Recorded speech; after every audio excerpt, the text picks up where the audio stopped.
एक मोठी बातमी अशी आहे की मंत्री धर्मेंद्र प्रधानांच्या राजीनाम्यापूर्वी त्यांच्या राजीनाम्यापूर्वी आरएसएसचे सरसंघचालक मोहन भागवतांनी केंद्र सरकारला वडिलकीचा सल्ला दिला होता। आजच्या नव्या पिढीशी संवाद साधण्याची गरज आहे। आजची नवी पिढी प्रश्न विचारते।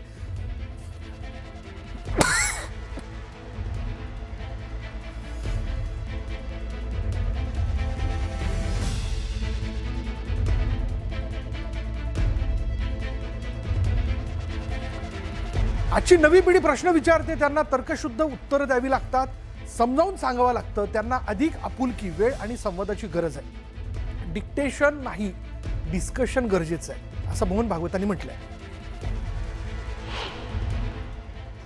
पहले आज्ञा पालन का जमाना था, हम जब छोटे थे। अभी ऐसा नहीं है, नई पीढ़ी प्रश्न पूछती है, उनको तर्क बताना पड़ता है।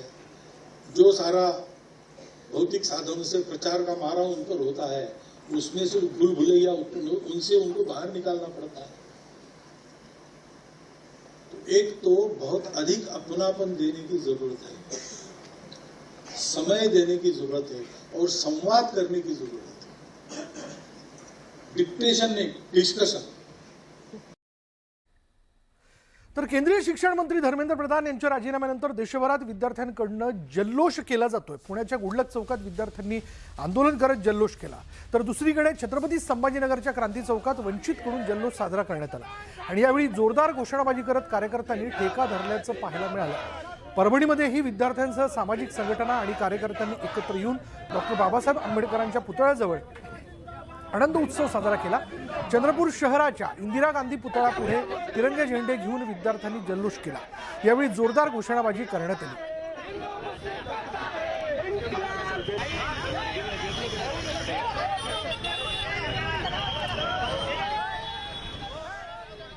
आता एक ब्रेकिंग न्यूज हाती येते। केंद्रीय शिक्षण मंत्री धर्मेंद्र प्रधानांच्या राजीनाम्यानंतर दिल्लीत राजकीय घडामोडींना चांगलाच वेग आला। राज्याचे मुख्यमंत्री देवेंद्र फडणवीस यांनी अचानक दिल्ली दौरा केला।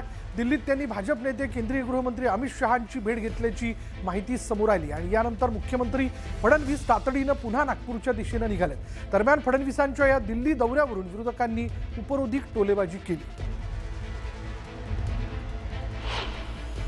हे इतक्या वेळा गेले आहेत आजपर्यंत, बरं का। त्यांच्यामध्ये तर इतकं ती चुरस आहे की शिंदे गेले की मग ते आले परत की फडणवीस जातात, मग फडणवीस आले की मग शिंदे जातात। त्याच्यामुळे हे खूपदा झालेलं आहे। आत्ताच्या सिच्युएशनमध्ये हे का गेलेत मला असं वाटतं त्यांनी सांगितल्याशिवाय आपल्याला कळणार नाही किंवा तिकडे काय वरती निर्णय झाल्याशिवाय आपल्याला आत्ता काही कळणार नाही। कारण जशी तुम्ही आत्ता बातमी ऐकली तशी आम्ही पण आत्ताच ऐकलेली आहे। त्याच्यामुळे आत्ता याच्यावरती आत्ता या क्षणाला काय बोलण्यात अर्थ नाही। मला असं वाटत नाही की फार मोठं काय क्रांतिकारक दिल्लीत जाऊन घडणार। आता पार्लमेंट सुरू आहे, त्याच्यामुळे मंत्रिमंडळाचा विस्तार सुद्धा होताना दिसत नाहीये। कदाचित मला असंही वाटतंय की धर्मेंद्र प्रधान यांच्या जागी नवीन शिक्षण मंत्री म्हणून देवेंद्र फडणवीस यांना संधी मिळू शकते, कारण ते वकील आहेत, शिक्षित आहेत, अनेक विषय मांडत असतात। मला ही शक्यता जास्त वाटते। तर धर्मेंद्र प्रधान यांनी राजीनामा देताच राज्यासह देशाच्या राजकीय वर्तुळात घडामोडींना वेग आलाय। मुख्यमंत्र्यांनी दिल्लीवारीही केली। यानंतर आता त्यांचं पहिलं ट्विट समोर आलेलं आहे। पाहुयात मुख्यमंत्री देवेंद्र फडणवीस एक्सवरती पोस्ट करताना काय म्हणाले। त्यांनी असं म्हटलंय की धर्मेंद्र प्रधान यांनी देशाच्या शिक्षण क्षेत्रात महत्त्वपूर्ण सुधारणा घडवून आणलेल्या आहेत। राष्ट्रीय शिक्षण धोरणाच्या अंमलबजावणीत त्यांनी महत्त्वाची भूमिका बजावली। त्यांनी PM श्री स्कूल्स उपक्रम, परदेशात IITंचा विस्तार आणि 19 भाषांमध्ये प्रवेश परीक्षांचं आयोजन यासारख्या अनेक सुधारणा घडवून आणल्या।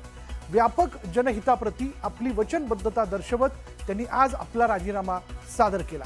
त्यांनी वैयक्तिक हितापेक्षा राष्ट्रीय हिताला प्राधान्य दिलं आणि हेच एका समर्पित भाजप कार्यकर्त्याचं खरं वैशिष्ट्य आहे। संपूर्ण भाजप परिवार त्यांच्या पाठीशी उभा आहे।